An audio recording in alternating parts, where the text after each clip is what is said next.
Later on, I'm gonna edit and then upload it. You gotta cut it together. All right. Yeah. Anyway, hey guys, this is Mr. Extrodin with yet another video. I'm not alone. I'm joined by SIBEKO, but I think your other name is Roberto, right? Yeah, just call me Rob. Yeah. Rob, yeah. Why, you don't like the full name, or people butcher your name? Roberto just makes me sound Portuguese, and I'm ready.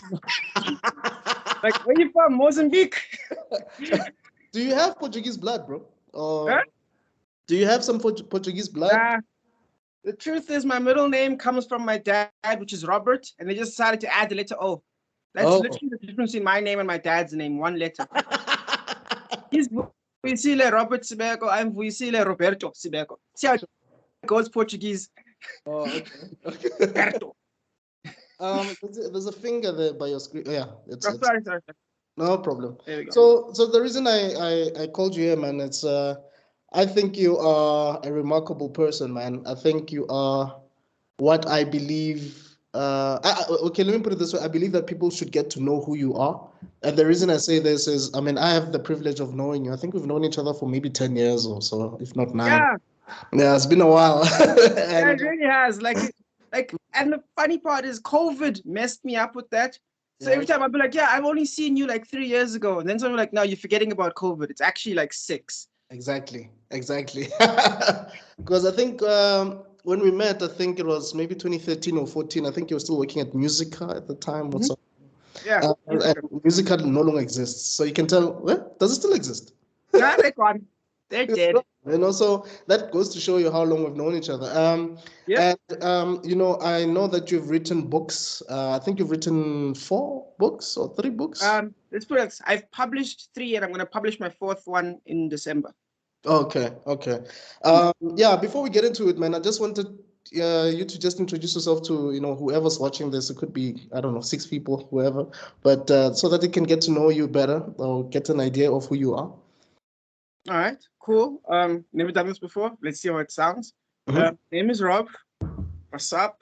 I am an aspiring world builder, really, because I write books, I do film. I can't draw, so I can't really do comics. I do anything that involves storytelling and world building is something I try and do. I even try to make my own audiobook now. So all things creative, I try to involve myself in, and I really want to put myself out there as a writer and a creator. Right. That's who I am. Awesome, man. So when did the writing bug hit you? Did you read a lot of books growing up, or did you watch a lot of movie series, or what was the thing? Okay, the writing bug is complicated. Okay. But the reading thing, yes. I read a lot as a kid because my sister, I used to be like, because I have a big sister, and I used to be like, everything she did, I wanted to do. Like, oh my God. And she could like read at the speed of light. So I was like, I got to do that. So I started reading Goosebumps, and I started reading Spooksville, all those kids' books. Yeah. And then I kind of realized, you know what, this is awesome. I want to do this. I want to kind of do this too. But then gaming took over my life, and I'm going to design game design. So I took up programming. Again, that's the whole world building thing. I want to design universes that we can all interact with. You know what I mean? Yeah. And then I switched back to writing later on in my life because I just realized writing is at least for a starving African is the more affordable option. Sure. But yeah. And I guess I guess to create games, you need to write about whatever it is that you want to create anyway. So writing is like the foundation of everything, I guess. You know.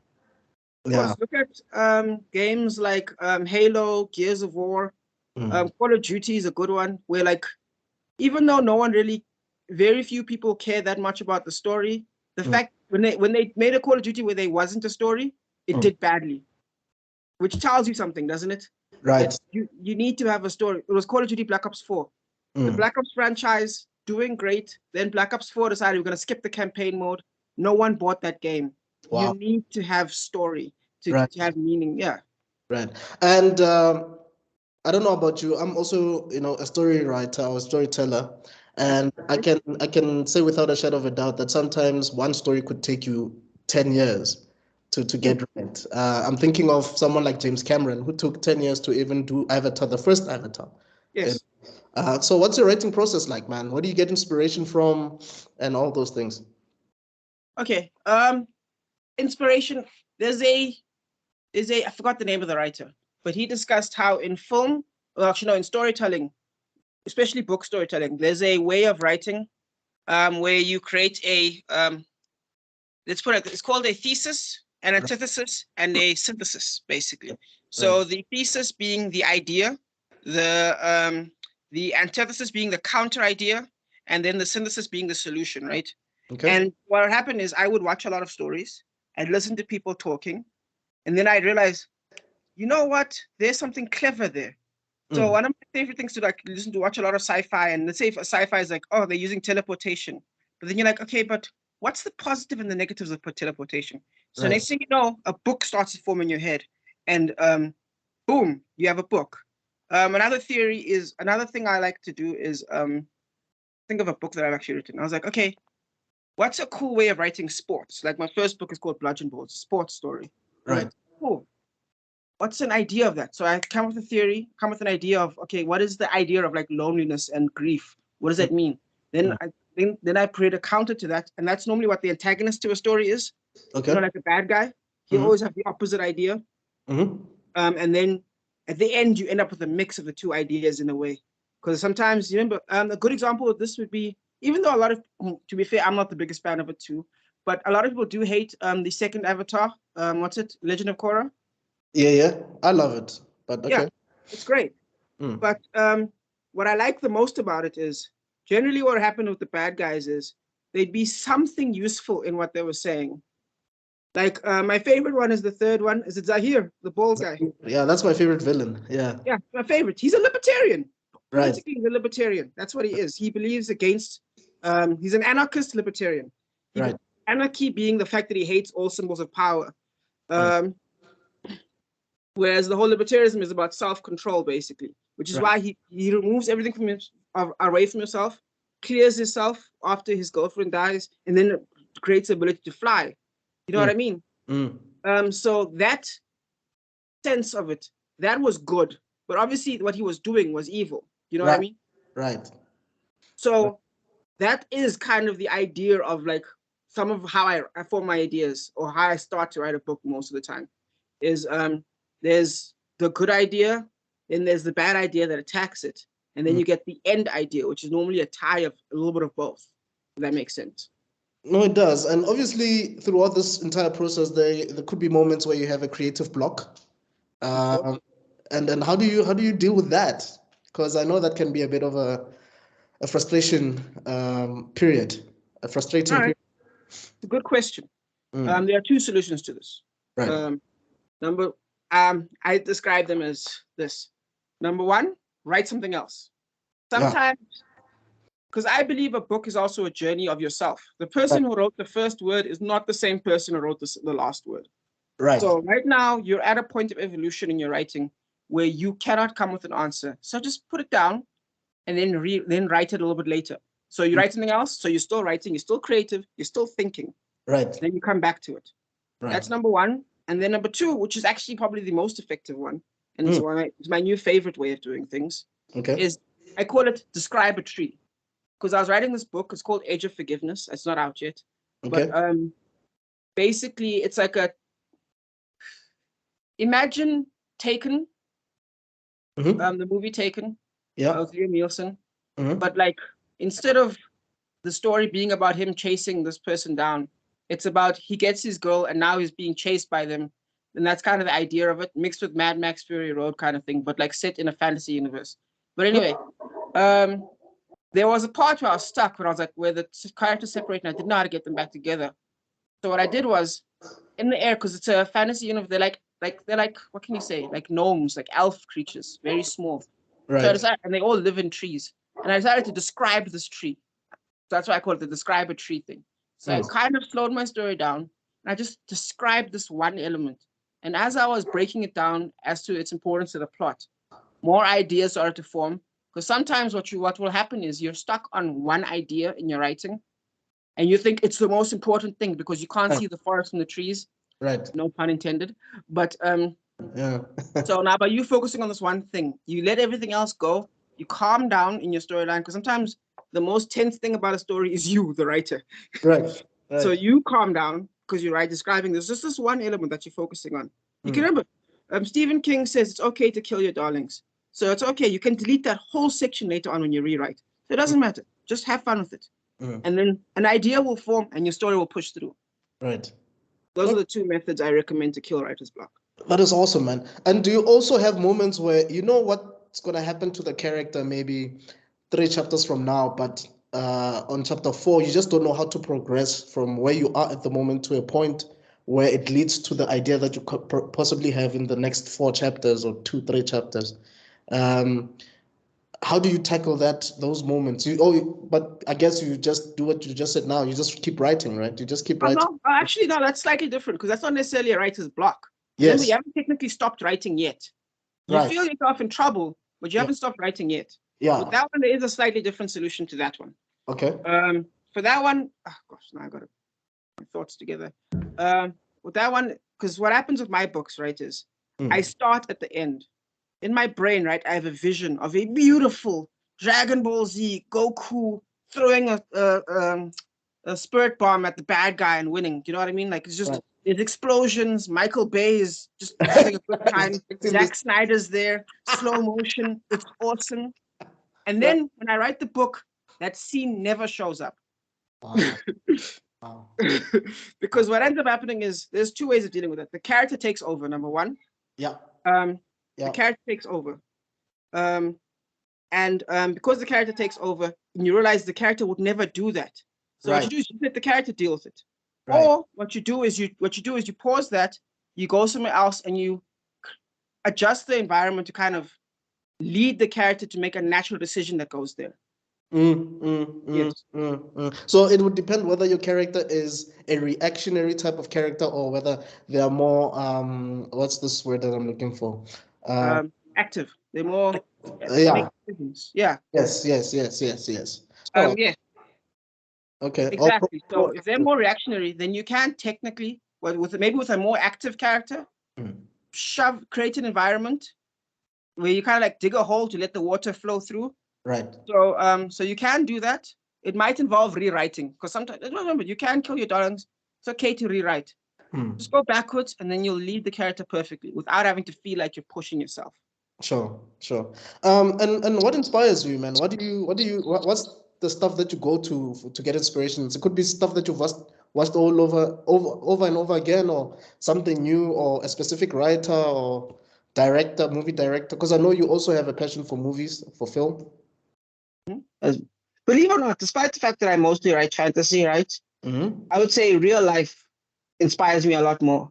Right. Because real life relationships, I always tell people that all my lady leads are like former girlfriends. Because there's like a lot of them in what I write, because I like to put as more of myself into it. So in actual fact, real life is what inspires me, like real life political debates, because you know me, I like to talk politics. Yeah. So like there'll be like political theories that I will definitely be like, oh crap, how do I convert this into a real thing? Like for example, Starship Troopers. We both know Starship Troopers, right? Yeah, I don't know much about it. I know the title, but don't know. You never seen the movie? No. It's a surprisingly clever but yet silly movie. It's really great. I recommend it fully. Who's in the? It's no one. I'm trying to think of someone you would know. Neil Patrick Harris is in it. Barney is in it as like a side. Yeah, he's a character in it. Electra, not Electra. What's her name? Supermodel chick. She was in James Bond. I forgot her name. James Bond? The one Pierce Brosnan ones. I forgot her name. I think she was in Cruel Intentions as well. I'm not sure, but she's like supermodel, beautiful. I forgot her name, but she is also plays one of the girlfriends. The guy who plays Rico, it's someone who, if you saw him, you'd know him, but I don't think he's like an actor. Everyone knows his name. You know what I mean? He's not that famous. Yeah. It's directed by Paul Verhoeven, the guy who made RoboCop. Yeah. So there's that kind of that satirical edge to it, where like RoboCop is like a satire of the whole police thing. Yeah. So what he does is he makes a bit of a satire of it. But the reason I say it's a political inspirational novel story is that technically the book itself, Starship Troopers, is a fairly famous book of an actual American politician, bit of a libertarian type, who had a political idea. He was like, what if we created a universe where these things were kind of like a certain way? So then he converted a book into it and turned it into a book. And then Paul Verhoeven was like, nah, this is silly. So he converted a counter movie out of a book, which he never actually fully read, but that's beside the point. So yeah, so there's that kind of that level of inspiration, if that makes sense. So like, I'll take something real. Yeah? Oh, I'm saying it makes perfect sense. Oh, okay, yeah. Great. Then I take something real or something that makes me think of something real, like crime in the city. And you're like, okay, cool. What's one way that people always talk about fixing crime in the city? And you're like, okay, they always say this, cool. So you make a story out of that. But instead of making a real life drama like The Wire, what you do is you go, okay, we'll make a metaphor for these things. We'll say these are superpowers. Right. Okay, if you have this kind of power, how would you restrain that? Cool. And then you're like, okay, no, you restrain that with government control. Right. But there's a problem with government control. Let's say government control, how would you control that? How would you control the controllers? And then what about the people with that power that would strike out about that power? Right. So there's a system, regulation, government keeps an eye on every individual. But then there's a side group that was like, no, why are they always keeping an eye on us? This is unfair. This is my power. I should be able to do what I want with it. Do you know what I'm describing right now? My Hero Academia. Yeah. You think about it low key, that's what it is. It also sounds a bit like Civil War. Yeah, Civil War, Captain America Civil War, yes. Yeah. That's a beautiful example. Like at first, and what's nice about that example is everyone always is, I don't know, do you know Red Letter Media? Red Letter Media? You know those guys? Yeah. And those guys? You do know them. Great. They were doing a review on Civil War, and they were like, well, it's obvious that Captain America's right. You can't have thingamajiggy. And the other guys were like, no, it's obvious that Iron Man is right. You can't have thingamajiggy. And they thought it was so obvious. Meanwhile, they were on opposite sides, and it was just hilarious. Did you call them Red Lab? I thought you said Relativity. No, I don't know Red Red Letter. Red Letter, no, I don't know them. I thought you were talking okay, they're like these movie review guys. They do a TV show out of it, like a YouTube channel out of it, and they're hilarious. But yeah, but the point is they were like reviewing the movie and they're like, okay, but then the other side is dumb. And that's how I felt when I actually read the comic. It's like I don't read that many comics, and that's one of the few comics I read. Yeah. And even then I was like, no, Captain America is 100% correct. I don't even understand what the argument is. But the point is you do it nuanced to the point where people are like, no, Iron Man is 100% correct. I don't understand what the argument is.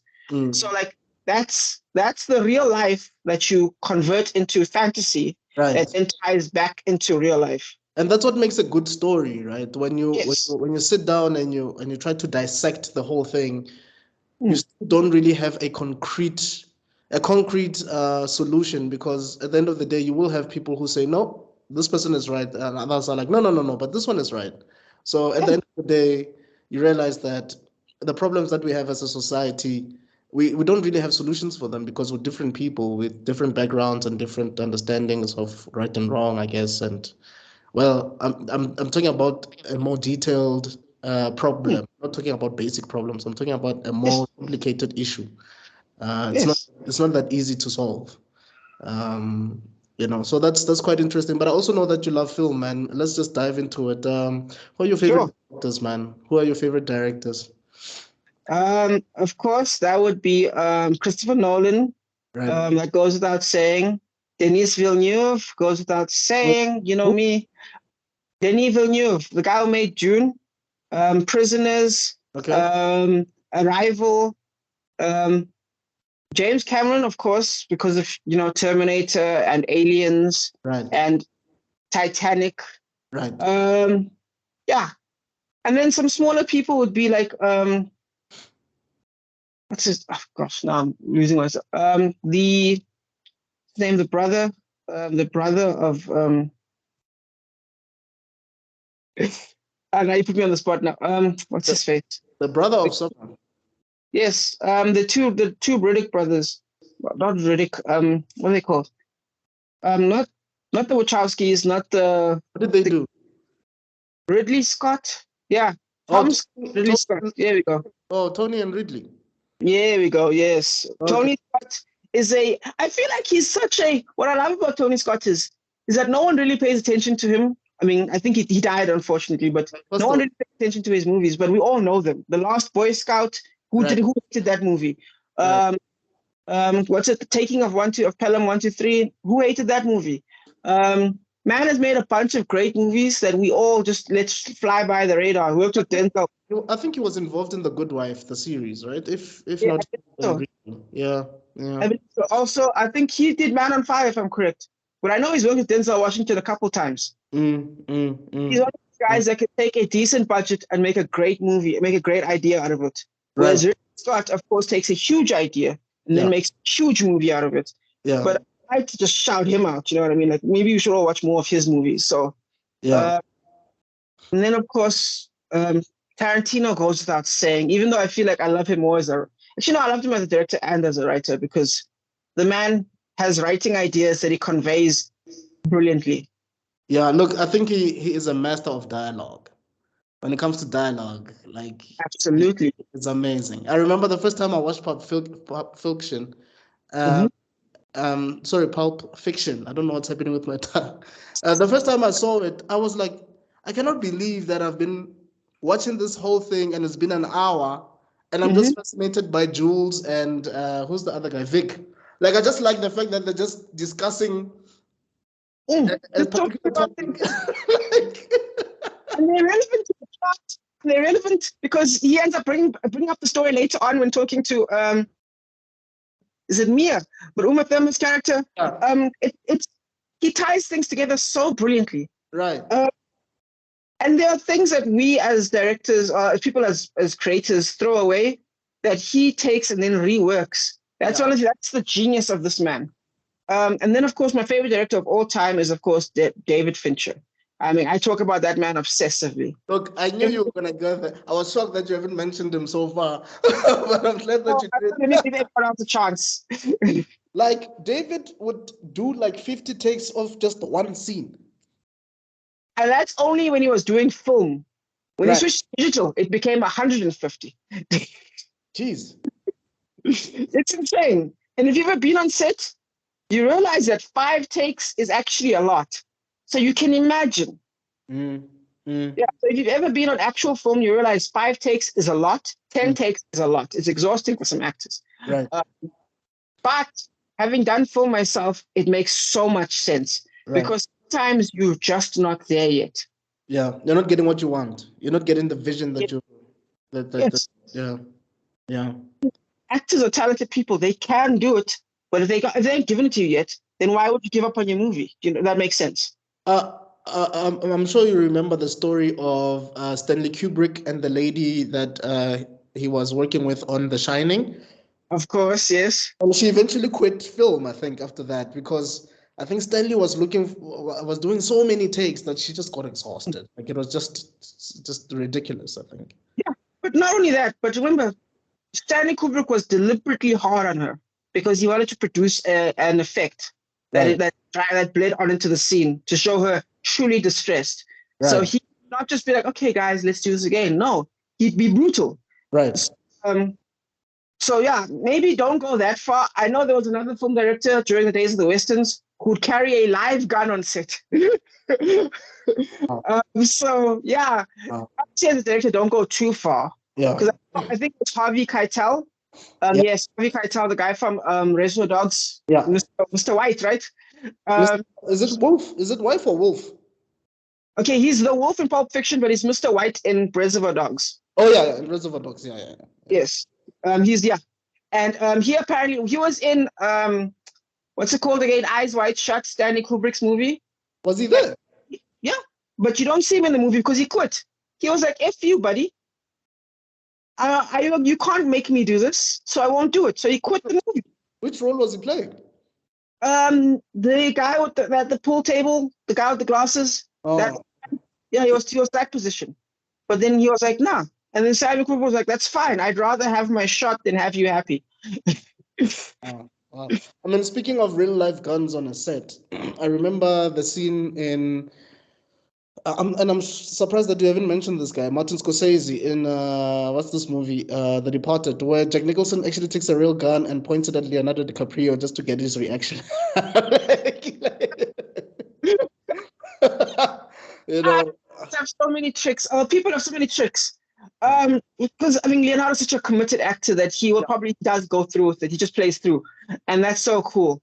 And I mean, first of all, Scorsese is a genius. He, you know, the French New Wave, obviously, when they try to challenge the rules of storytelling, of filmmaking. right. Scorsese is the epitome of the fourth New Wave, where he really, the man, especially if you watch Taxi Driver, that's when you realize this man will take a shot that is illegal in editing rules, and then keeps it. No, that's the shot now. Why? Because it does what it needs to do. Yeah. And that's what makes this man so brilliant. Because there's something I discovered as a writer that I think all writers kind of need to discover on their own. I'm not really sure how to describe it. Because when someone says it to you out loud, it doesn't make sense. Right. But then Scorsese has figured it out. To me, it feels like almost like leveling up on Dragon Ball Z. Okay. And that is atmosphere. Like, for example, people always talk about character versus plot. Are you a character writer? Are you a plot writer? Right. Everyone always says I'm a character writer, which makes sense, but there's a consequence to that. And no one ever wants to acknowledge it. So everyone gets to say they're a character writer. But what I'm talking about is atmosphere. Atmosphere is the hardest, most profound thing to chase after in the world.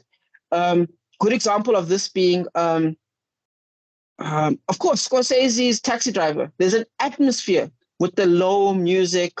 There's a scene where Robert De Niro's character is staring at a thing of salt. It's just staring at it. Camera zooming in slow. No, not salt. It was, you know, what's it? Those tablets that you put in water, and he's just watching it bubble, and the camera zooms in slowly. Right. And that's the whole shot. He's done. And it lasts for a few seconds, like longer than makes sense. But it makes sense for the atmosphere. Right. I mean, I like the fact that the night scenes in Taxi are quite different from the day scenes. Yes. At night, it's a bit more quiet, and he's busy having discussions or conversations with some of the people that he has in the taxi, whether it's the vice president that he plans to kill, or whether it's actually Scorsese when Scorsese drove him to his ex-wife's building or something, and he was talking about how she's cheating on him or something. I don't really even remember what they were saying, but the mood is completely different from what happens during the day. Because during the day, for me, you sort of focus more on his love interest, the fact that he's obsessed with this woman. Yes. But at night, you focus more on Harvey Keitel and him driving, and just New York at night. You know, whether it's with black people or the Italians or whatever. And I think you're right. It's not easy to create an atmosphere, and I feel like most of it is missing in movies. You know, I mean, David Fincher is a good example. When you watch The Social Network, right, with him and Aaron Sorkin, they've managed to create an atmosphere there. They managed to pull it off. Yeah. What happens is there's high energy in the shots, right? Then it cuts to the courtroom. But what they did was they created atmosphere with the dialogue. So what happens is, like, someone will say something and then it'll be answered in the courtroom. Right. And something will build, something will answer in the courtroom. Right. I call that a soft example. You want a harder example of something that'll really blow your mind? Tarantino, for example, they always talk about Tarantino. How with everything he writes, there's the sword of Damocles over your head. Because we all know there's going to be violence, which is why it's okay for Hateful Eight to just talk about the history of Samuel L. Jackson's character. Right. You know, I had an idea. And, you know, he talks about like how he killed all those people when he burned down the prison or something like that. Yeah. They can get away with that because, you know what? Because, you know, things are about to go down. Do you know what I mean? So they get to go. Do you know who Hitchcock is, obviously? Alfred, yeah. Yeah, you know about his rule about suspense, about the bomb under the table. Yeah. But please, for those who do not know about that, can you please explain it? Because the thing is, I don't want to assume that everybody that is watching this knows the people we're talking about or knows about some of the methodology in some of that some of these directors and writers take. Yeah. No, definitely. Yeah. Will you please explain it, the Yeah. Bob theory? Like you're breaking up a little bit. But I mean, Hitchcock, Hitchcock, one of the most famous directors of our time. Yeah. In a time where, if you think there were rules before in writing, no, there were rules back then. So he had to work around a lot of things, and he created a lot of genius ideas because of it. So he came up with this. He came up with two major theories that blew up. But the one we're talking about right now is the bomb on the table. So imagine right now there's a people having dinner together, right? Mm-hmm. They're chatting for 5 minutes, and then a bomb under the table blows them up. Right. It lasts 1 second, but it's boring for about 5 minutes. But if you show the bomb under the table, right? Then what they're talking about. And all you're going to think is, oh my God, get up. There's a bomb on the table. Right. That's how you maintain, instead of having 5 seconds of a shock, you end up with a solid minute of suspense, a solid 5 minutes of suspense. Right. With what Tarantino now, with all his reputation, has managed to build for himself. So now you can make anything. You can make, Once Upon a Time in Hollywood. Right. And everyone can watch these funny scenes knowing full well things are about to end very differently. Do you know what I mean? Yeah, and I think he started that with what's this movie, Inglourious Basterds, because he did the same thing with Hitler, where his fate was different from what happened in real life. Yes. Yeah, so now he's doing the same thing with Once Upon a Time in Hollywood, where you know how the things went down, but because of Brad Pitt's character, things changed completely. Yes, it's a epitome of what I was describing earlier about the character rules, where the two choices. Remember, we talked about what must the character do if the end result is slightly different. Right. Choices. You can either change the scenario so it goes that way, Yeah. or you just let the character do what the character does, Right. and then you follow the new scenario. And that's what Tarantino did. He even described in one of his interviews. He says, "Oh, I'm not getting to where I need to be. Thingamajiggy wouldn't do X, Y, Z. So he just went with it, and then you end up with an alternate history, and that's what happened there." Speaking of Hitchcock, I think I could be wrong, but I think the other this word doesn't want to come out, but the other method that you're referring to is probably the one where he says, if you have an object in a scene, let's say a jacket or hat, if you have that in the beginning of a scene, that jacket should be crucial to whatever that part of the scene. Don't show something if it's not relevant to the story. It's literally a playwright, a guy. When they say a guy in the thing, they're talking about an actual stage play, but it works for theater as well. His name is Chekhov. I forgot his first name, but it's theater. But it works in film as well. Chekhov's gun. Now, here's one was montage theory. I think the name is montage theory. Basically, okay. Imagine you, right? There's a picture. We cut to you of you staring at something, right? And you frown and you smile, right? Right. Cut to a mother and a child. You know what we think about you? We think, oh, you're a loving family man. Right. Then let's cut to a picture of you and you smile. Then we cut to a half-naked woman. We think you're a pervert. Right. You've taken two different pictures and created a separate idea in a person's head. That is montage. I think the term is montage theory. I'm not sure. But do you get the idea? So using that theory, you then build ideas by creating different thoughts. Right. There's a great essayist. So, like, for example, if I see you chilling, so like in a movie like the movie Her, with Joaquin Phoenix and Scarlett Johansson. Yes, you know it. Also, great director there. What's his name again? Crap. Isn't it David Finch? No, not a Fincher film. It's another good director who doesn't really get talked up that much. Forgot his name right now. Not Spike Lee. Forgot his name. White guy. But anyway, in that movie, you kind of see him kind of sad all the time, and a lot of times they cut in pictures of his ex-wife because they want to show that this man used to have a life.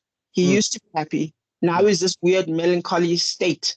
Right. So like it's another tool of building atmosphere, by the way. Taking two pictures and creating a third picture. But the third picture lives in your head. Right. So now design that third picture in your head, which is honestly one of the most, sincerely, there's atmosphere as the most powerful tool of a successful story. Right. In terms of successful action, the most powerful tool of creating audience participation is, yeah, I've said it wrong, but creating movement in your story is to create audience participation. Right. And so, yeah, by you forcing me to form a third image in my head, you've created audience participation right there.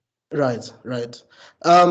So I guess even in manga or anime, we do have those kind of characters. I mean, I'll give an example, a stupid example, with Goku.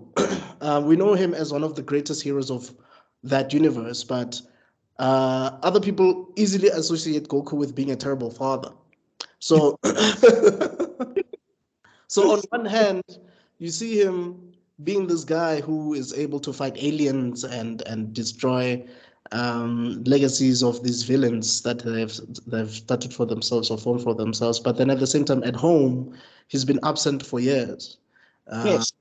So you have people that don't like him that much because of that, but then at the same time, you have people that love him because they probably believe that he's taken a big sacrifice, to save the world. And I guess that's where brilliant writing comes in, where your protagonist is not perfect by any means because it would be boring, but at the same time, there is some good in him that you cannot really dispute.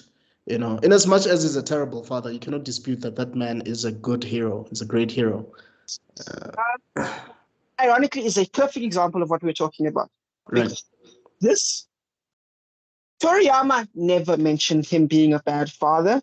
In Right. fact, the two scenes where you kind of see Goku being great, you know what I mean? But Right. the thing is, Toriyama's mission was something else. Yeah. So what he did was he created Goku, the warrior, the hero, Goku, the kind soul, two images. And then, okay, but what about your son? That's us. That's our participation. Right. We did the Goku was a bad father mean. That wasn't in Toriyama's mind. Right. But ironically, because of that, right, we've now deepened Goku's character without even having to try. Right. Because what we've done is we've gone, okay, look, man, because it's so funny. Like, when Goku dies for the third time or whatever, is it after Cell, I believe, or is it after Boo? He basically has to stay dead. Yeah, the second time, yeah. Frieza, yeah. Yeah. The reason he decided to stay dead is because the writer, it's literally the plot. He was like, the plot keeps sending people to Earth to kill us. So stop the writer, I'm going to leave. That's basically what happens in that scene. Right. And the day, right? And the rest of us go, okay, but then what about, and then we start participating. He's created a situation where we've had to participate in the plot. Because we care about these characters, right? Yes. But now if Toriyama were to suddenly start showing scenes of Goku playing with his kid, instead of just Goku training with his kid, like, for example, I have a bullet chamber, maybe you see them eating together once or twice, but if he went around showing, teaching Gohan how to ride a bicycle or some shit like that. Right. Ironically, he could have. I mean, remember, there are like 2 driving lesson episodes, if I'm correct. Yeah. He could have shown that. He didn't, so we filled the gaps. Because that's what we do as human beings. Right. We fill the gaps for them. And then sometimes what a writer will do is sometimes what they'll do is afterwards they'll try to fix it. A good example being Naruto.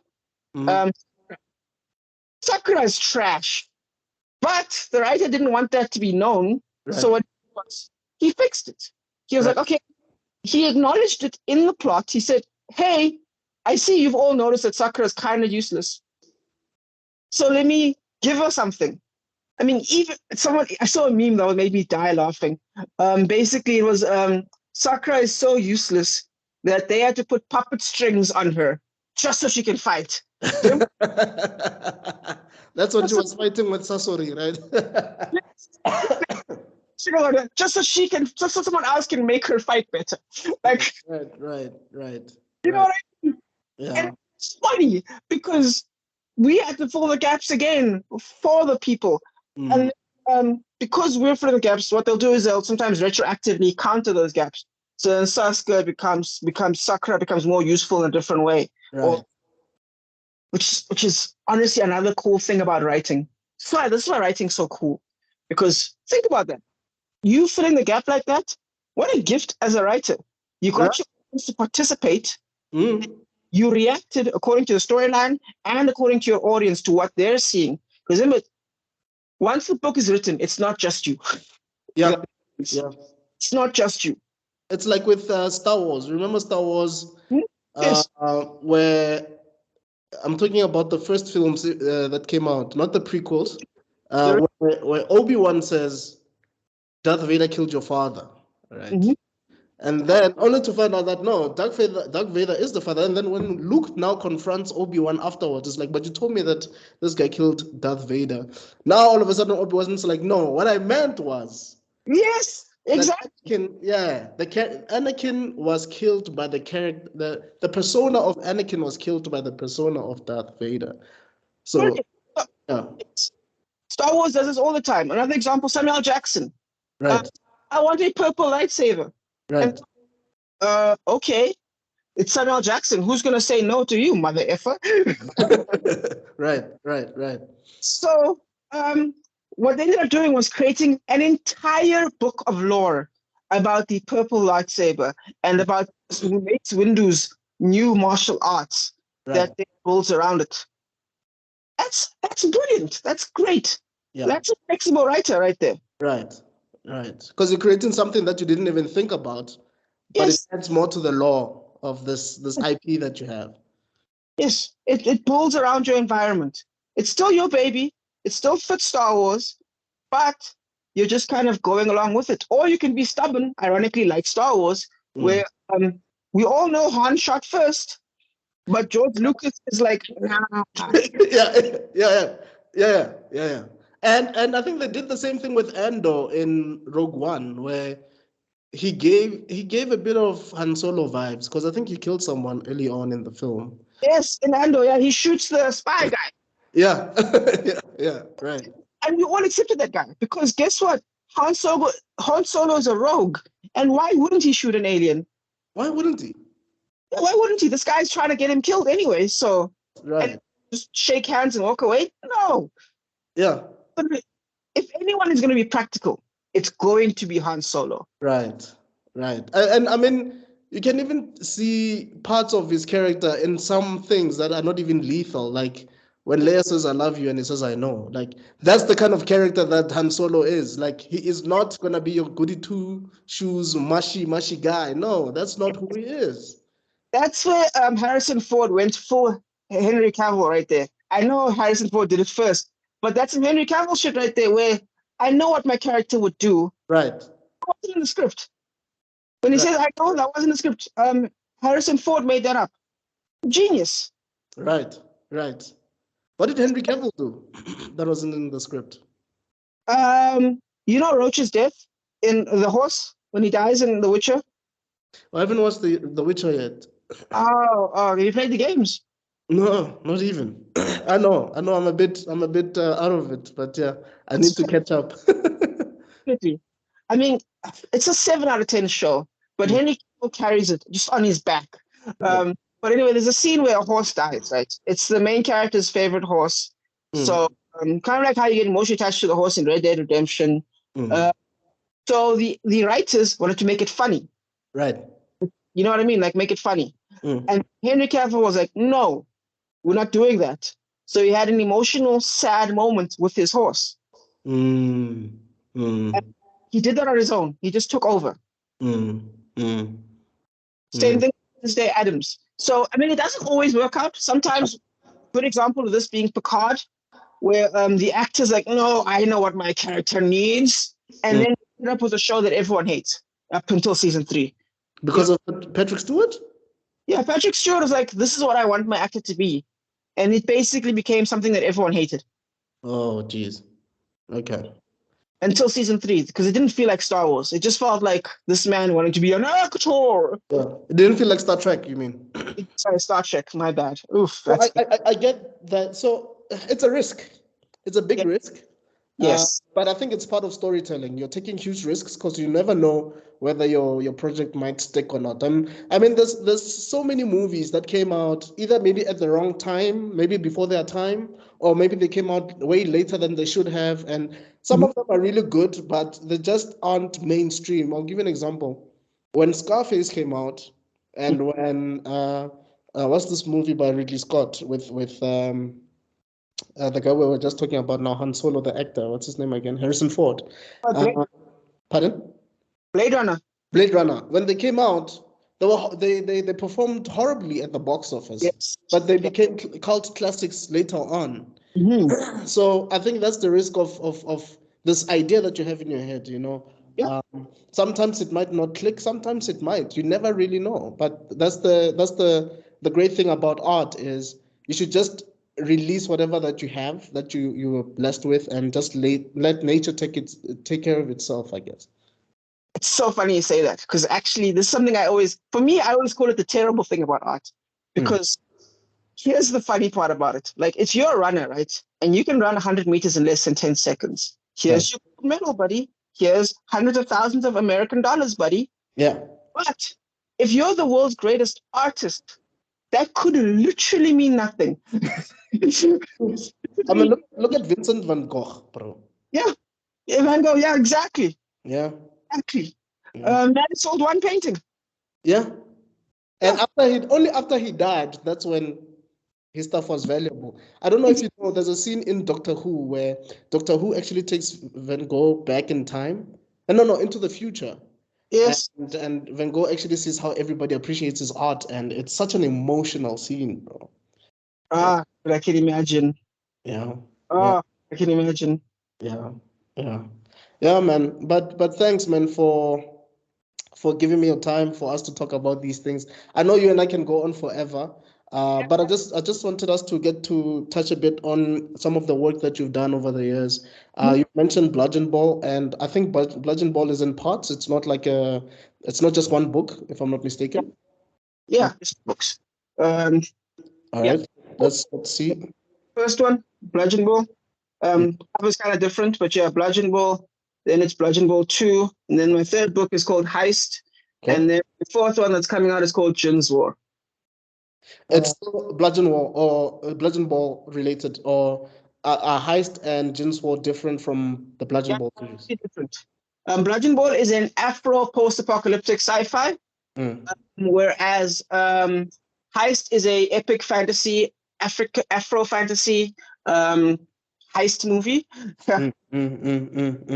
Jin's War is think of it as globe trotting. It's going to be an urban fantasy globe trotting. Basically. Sorry, and you said that you have published these books already. Where can people find them? You can find them on Amazon, Kindle, Google Play, Kobo Books, wherever they sell books online, they're there.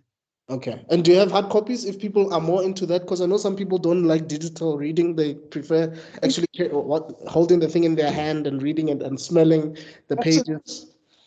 Right now, I'm kind of sold out. I'm going to get them more soon. But you can still get them online. I think Take-A-Lot has Bludgeon Ball available, whereas I think you can still get the rest on Amazon. Okay, cool. And if people want to reach you, maybe they want to ask you questions about your work. Maybe they've read the book and they have more questions because maybe there's some stuff that you haven't really, kind of like how we're saying now that we as the audience now started thinking about whether Goku is a good father. Where can they catch you, man, online? Are you on Instagram or? SQJ Pure at Twitter. I'm at SQJ Pure at Twitter. At VR SIBEKO on Instagram. Also VR SIBEKO on Facebook. Yeah, everywhere that I can be found. I'm even on LinkedIn, I think. Oh, that's cool. But thanks, bro. Thank you so much for your time. And I hope that we can have some of these discussions in the future, man. Because I think there's still a lot for us to unpack. For those that do not know, him and I have been meaning to do a podcast for a very long time. And the reason that I had him on here is so that you guys can actually see the brilliance behind this man. And I hope that, his stuff will be mainstream. And I have a question for you though before we shut this down. What's your take on other writers jumping onto existing IP? I'll give you an example. There's people that are pushing Boruto and people that are pushing Star Wars without George Lucas. And what's your take on that? Or are we talking like official IPs? We're talking official IPs. Oh, okay. Like for example, let me put it like this. That one lady that talked about Star Wars Acolyte, when she was like, for us to just put this on George Lucas is silly.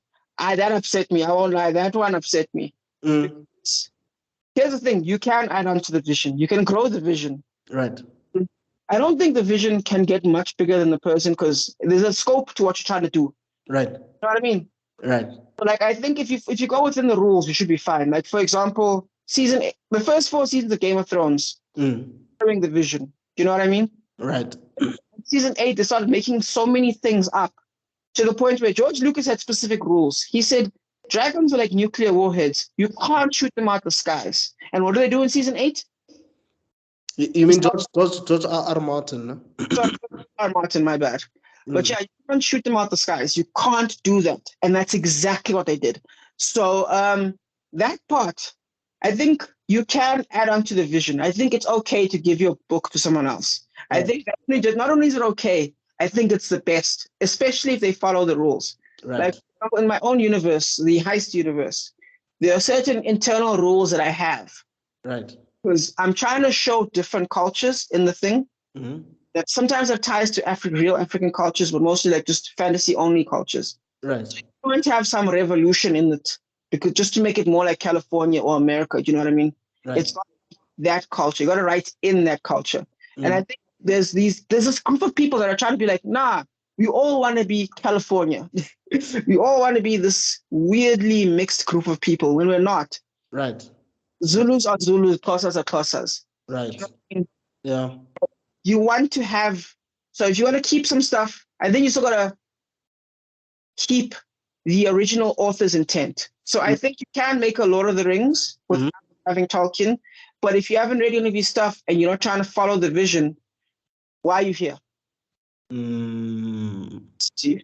Because I'm thinking of people like Ryan Johnson, who messed up The Last Jedi. You know, I mean, people disagree. Some people don't think he did, but I personally think that he destroyed years worth of work. He did damage. Yeah.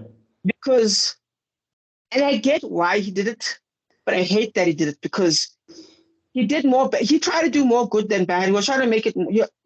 Because some people, I know a lot of people say that the Star Wars universe is actually smaller than we think. It's not.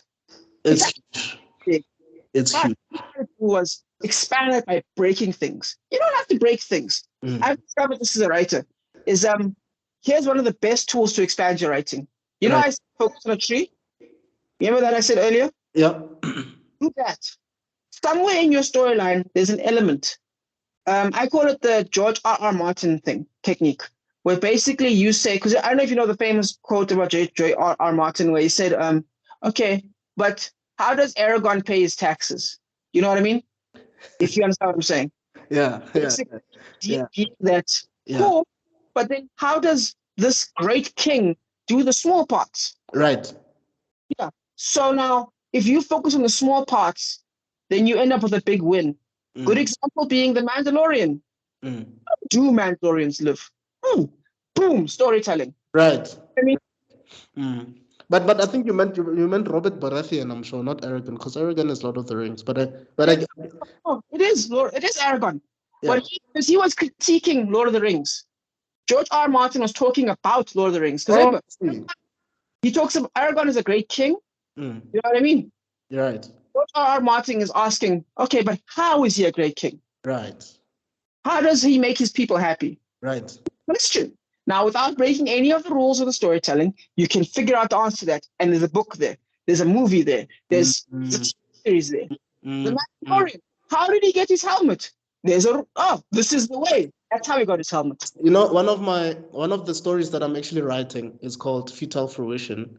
And how that story came to be, okay, I was watching Princess Mononoke, fine. But how I actually developed the story was I asked myself, what happened to the farmer that encountered rabbits?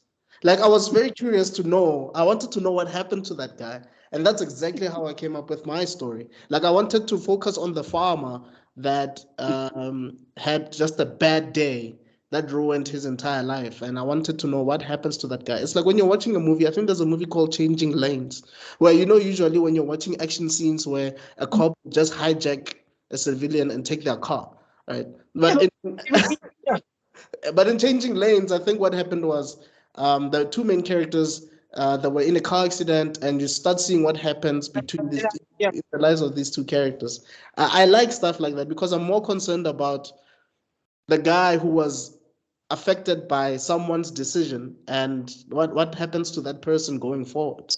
Exactly. Yeah. Like my dream Harley Quinn movie, right? Is figuring out, it's like if you put it in the joke in the Dark Knight and you found out that she's the one who's ordering all the barrels of gasoline that the Joker's using. You know what I mean? Right.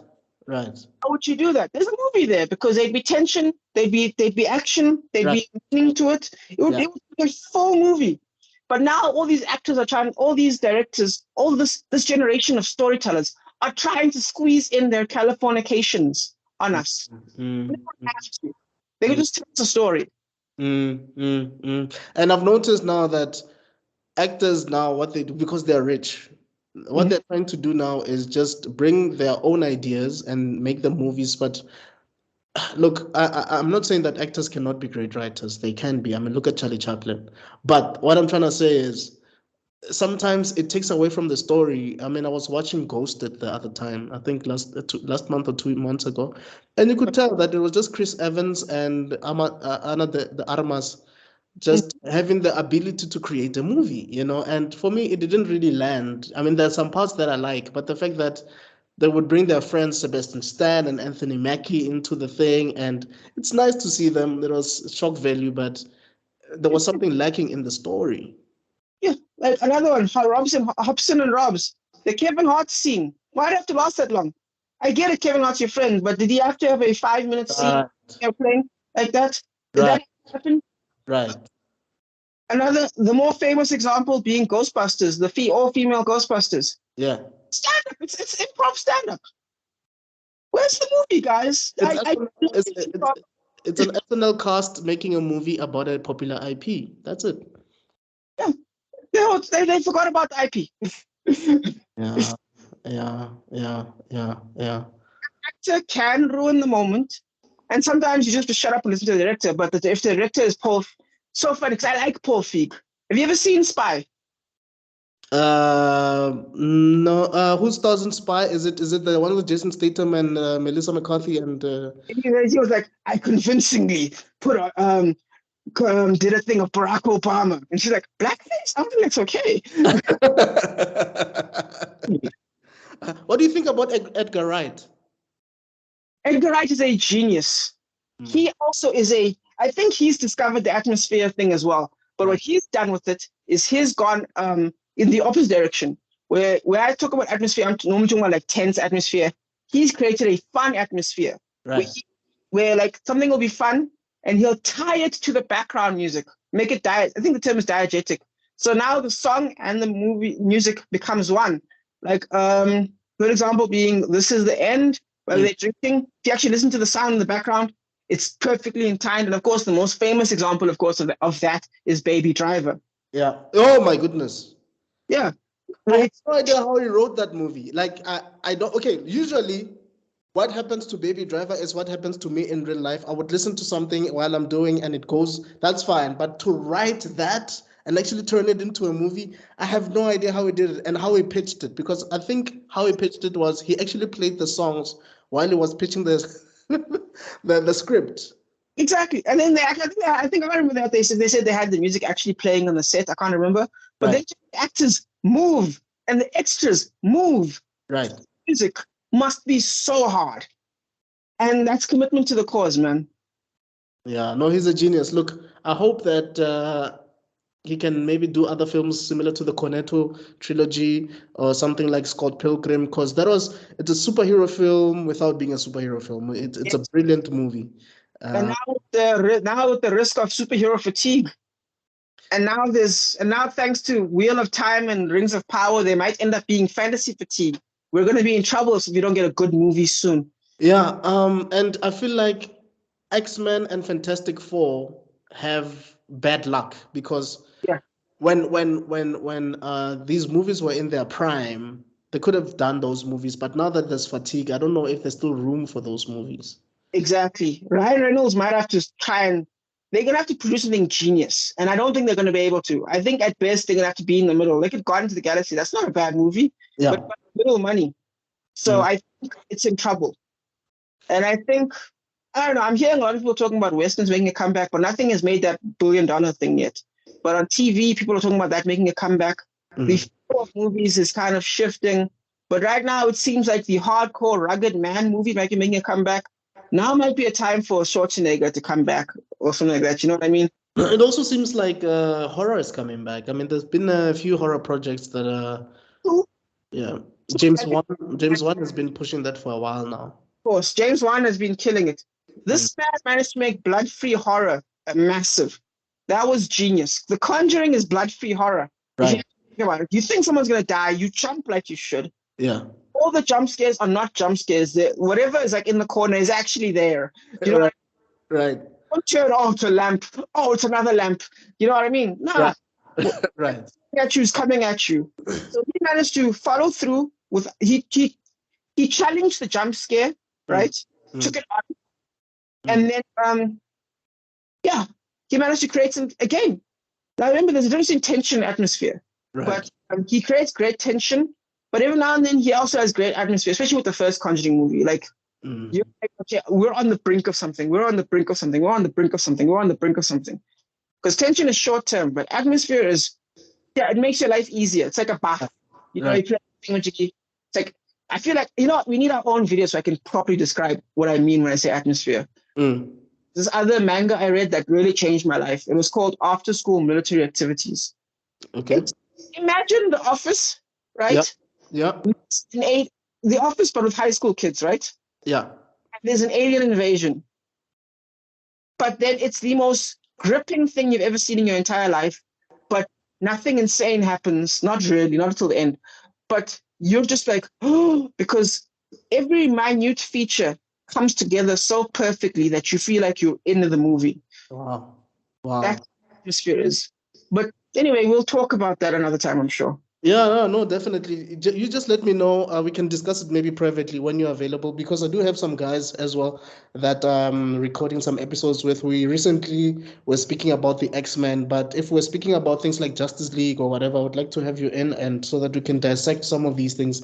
The thing is, I've realized that in South Africa, we don't have a lot of YouTube channels that talk about these things, and even if they do, they sometimes just focus on South African content, right? But with us, I think we can speak about so many things. I mean, we can talk about Asian film, Bollywood. We can talk about anything. so that's why I just want to know your availability. Yeah, definitely, we should. Yeah. There's a wall where YouTube thinks South Africans only want to watch South African stuff. They don't think, hey, what about the rest of the country? Like on my TikTok, I've got like 300 followers there. And I can't break past South Africa, despite the fact that a lot of my writing is international. Right. It's because they don't show the videos there. So that's a thing that makes us so few. I feel like if something strong enough, you can break out of there. You know what I mean? Yeah. But when you go to Comic-Con, you find so many people there. Yeah, exactly. There's a market for us, man. Right. It's for a reason. Yeah. But man, thanks so much, man. I know that you have to head out. I don't want you to be late, but I also have to head out. But thanks a lot. But yeah, maybe we can do something during the week, man. But thanks again, man. I genuinely believe that you're one of the best creatives I personally know, and I think that you're going far, but thank you so much. People should really, really read your material that's online, as you have mentioned. And I'll try to get some of your links so that I can put them in the description below so that they can have a look at. I mean, I find your TikTok stuff very funny. TikTok. So I think people will get to know you better. But yeah, thanks, everybody. This is Mr. Extrodin, and thanks for watching. I hope and pray that you'll check out Rob SIBEKO on his other platforms. And yeah, I'll definitely see you on the next one. All right, cheers. Thanks, bro. Thanks so much, bro. Such a pleasure.